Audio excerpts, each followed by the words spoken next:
लाडकी बहीण योजनेचा हप्ता देण्यासाठी पुन्हा एकदा दुसऱ्या विभागाच्या निधीकडे हात का पसरावा लागला? सामाजिक न्याय विभागाचा तब्बल 344 कोटी 74 लाख रुपयांचा निधी लाडकी बहीण योजनेसाठी वळवण्याची वेळ महायुती सरकारवर का आली? हे केवळ एका विभागातून दुसऱ्या विभागात निधी हस्तांतरित करण्याची प्रशासकीय प्रक्रिया आहे की लाडकी बहीण योजनेच्या आर्थिक भाराचं गंभीर चित्र यातून समोर येतंय? सामाजिक न्यायासाठी राखून ठेवलेला पैसा लाडकी बहीण योजनेच्या हप्त्यासाठी वारंवार वळवला जात असेल तर त्या मूळ योजनांचं काय? सरकारच्या तिजोरीवर या योजनेचा नेमका किती दबाव आहे? आणि सगळ्यात महत्त्वाचं म्हणजे महिलांच्या खात्यात पैसे पोहोचवण्याचं राजकीय आश्वासन कायम ठेवण्यासाठी सरकार आता इतर विभागांच्या निधीचा आधार घेतंय का? कारण हा प्रश्न फक्त 344 कोटींचा नाहीये, हा प्रश्न सरकारच्या आर्थिक व्यवस्थापनाचा, सामाजिक न्यायाच्या निधीचा आणि महायुतीच्या सर्वात महत्त्वाच्या राजकीय योजनेचा आहे। मुख्यमंत्री माझी लाडकी बहीण योजना ही महायुती सरकारची सर्वात मोठी आणि राजकीय दृष्ट्या अत्यंत महत्त्वाची योजना आहे। दर महिन्याला पात्र महिलांना आर्थिक मदत देण्याच्या या योजनेने महाराष्ट्राच्या राजकारणात मोठा प्रभाव निर्माण केला। 2024च्या विधानसभा निवडणुकीच्या आधी या योजनेचा मोठ्या प्रमाणावर प्रचार झाला आणि त्याचा राजकीय फायदा महायुतीला झाल्याचं राजकीय विश्लेषकात वारंवार मांडलं गेलं। त्यामुळे आता लाडकी बहीण योजनेचा हप्ता हा केवळ सरकारी लाभ राहिलेला नाहीये, तो महायुती सरकारच्या राजकीय विश्वासार्हतेशी जोडलेला मुद्दा बनला आहे। महिलांच्या खात्यात पैसे वेळेवर गेले पाहिजेत ही सरकारची राजकीय गरजही आहे आणि लाभार्थी महिलांची अपेक्षाही। पण या योजनेचा आर्थिक भार मोठा आहे, त्यामुळे सरकारला वेगवेगळ्या विभागांच्या तरतुदींमधून निधी उपलब्ध करून देण्याची गरज निर्माण होत असल्याचं आता पुन्हा समोर आलंय। 25 ऑगस्ट 2026 रोजी समोर आलेल्या माहितीनुसार जुलै 2026च्या हप्त्यासाठी सामाजिक न्याय विभागाच्या निधीतून 344 कोटी रुपये महिला व बाल विकास विभागाकडे वळवण्यात आले आहेत। यासाठी शासनादेशही जारी करण्यात आला आहे आणि इथेच राजकीय प्रश्न उभा राहतो, कारण हा पहिलाच प्रसंग नाही। यापूर्वीही लाडकी बहीण योजनेसाठी सामाजिक न्याय विभाग आणि आदिवासी विकास विभागाच्या निधीचा वापर झाल्याचं अहवाल हे समोर आले आहेत।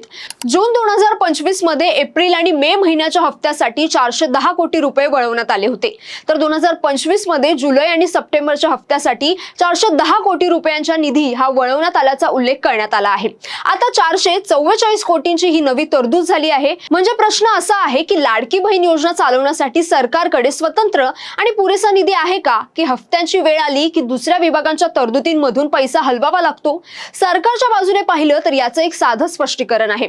सामाजिक न्याय विभागाच्या विशिष्ट घटकासाठी उपलब्ध असलेल्या तरतुदीतून पात्र लाभार्थींना लाडकी बहीण योजनेचा लाभ देण्यासाठी निधी उपलब्ध करून देण्यात आला आहे।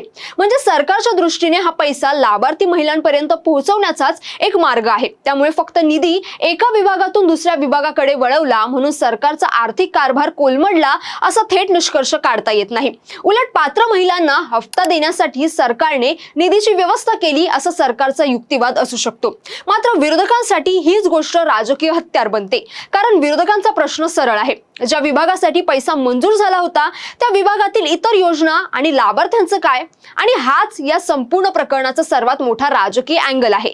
सामाजिक न्याय विभागाचा पैसा सामाजिक न्यायाच्या योजनांसाठी असतो, आदिवासी विकास विभागाचा पैसा हा आदिवासी समाजाच्या विकासासाठी असतो। अशा निधीचा वारंवार लाडकी बहीण योजनेसाठी वापर होत असेल तर त्या समाजांसाठी असलेल्या इतर योजनांवर परिणाम होतोय का, हा प्रश्न उपस्थित होणारच। मात्र इथे एक महत्त्वाची गोष्ट स्पष्ट करावी लागेल। निधी वळवला म्हणजे त्या विभागाच्या सर्व योजना बंद झाल्या किंवा सामाजिक न्यायाचा पैसा पूर्णपणे संपला असा अर्थ होत नाही। पण वारंवार निधी वळवण्याची गरज का पडतीये हा प्रश्न निश्चितच विचारता येतो।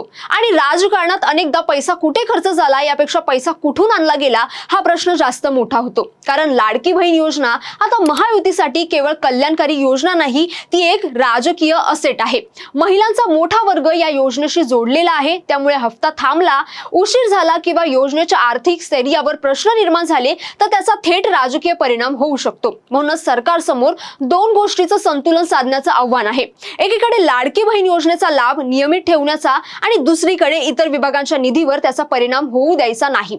ही कसरत सोपी नाही। यात आणखी एक महत्त्वाचा मुद्दा आहे, लाडकी बहीण योजनेवरील खर्चाचा दीर्घकालीन दीर्घकालीन परिणाम. कारण एकदा सरकारने लाखो कोट्यवधी महिलांना नियमित आर्थिक मदतीची अपेक्षा निर्माण केली की पुढे प्रत्येक महिन्याचा हप्ता हा रिकरिंग एक्सपेंडिचर बनतो. म्हणजे आज पैसा दिला आणि उद्या विषय संपला असं नाही.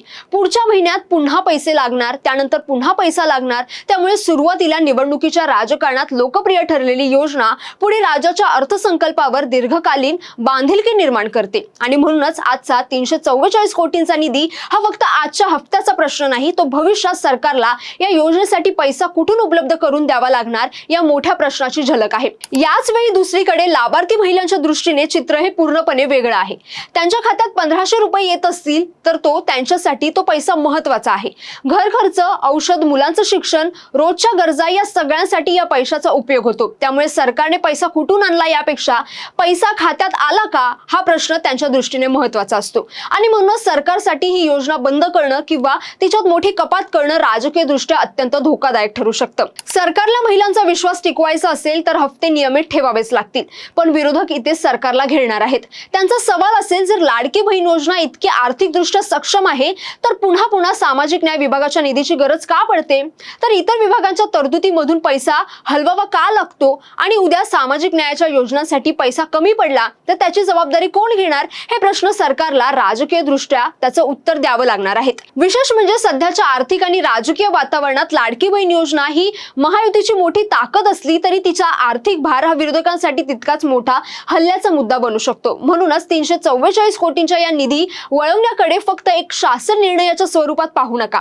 एका बाजूला सरकार म्हणतंय लाडक्या बहिणींचा हप्ता थांबणार नाही, दुसऱ्या बाजूला प्रश्न विचारला जातोय हा हप्ता देण्यासाठी पैसे कुठून येत आहेत, आणि तिसऱ्या बाजूला सर्वात मोठा राजकीय प्रश्न, लाडकी बहीण योजना ही महायुतीची निवडणूक जिंकून देणारी ताकद राहणार आहे का, की भविष्यात सरकारच्या आर्थिक व्यवस्थापनासाठी मोठं आव्हान बनणार आहे? कारण निवडणुकीच्या राजकारणात मतदाराला पैसा मिळतोय की नाही हे महत्वाचं असतंच, पण सरकारसाठी त्याहून महत्वाचं असतं की तो पैसा किती काळ टिकवता येतो. आज सामाजिक न्याय विभागाचा 344 कोटींचा निधी वळवला गेला आहे. उद्या पुन्हा कोणत्या विभागाचा निधी वळवावा लागणार हा प्रश्न आता निर्माण झाला आहे. आणि त्यामुळे लाडकी बहीण योजनेची खरी परीक्षा फक्त महिलांच्या खात्यात हप्ता जमा करायची नाही, तर हा हप्ता वर्षानुवर्ष कोणत्याही दुसऱ्या विभागाच्या हक्काच्या निधीवर परिणाम न करता देण्याची आहे. कारण लाडकी बहीण जर महायुतीची राजकीय ताकद असेल तर तिची आर्थिक ताकदही तितकीच भक्कम असावी लागेल. नाहीतर आजचा 344 कोटींचा निधी वळवणं ही फक्त एक शासन निर्णय राहणार नाही, तो महाराष्ट्राच्या अर्थकारणात आणि महायुतीच्या राजकारणात पुढे मोठा प्रश्नचिन्ह बनू शकतं.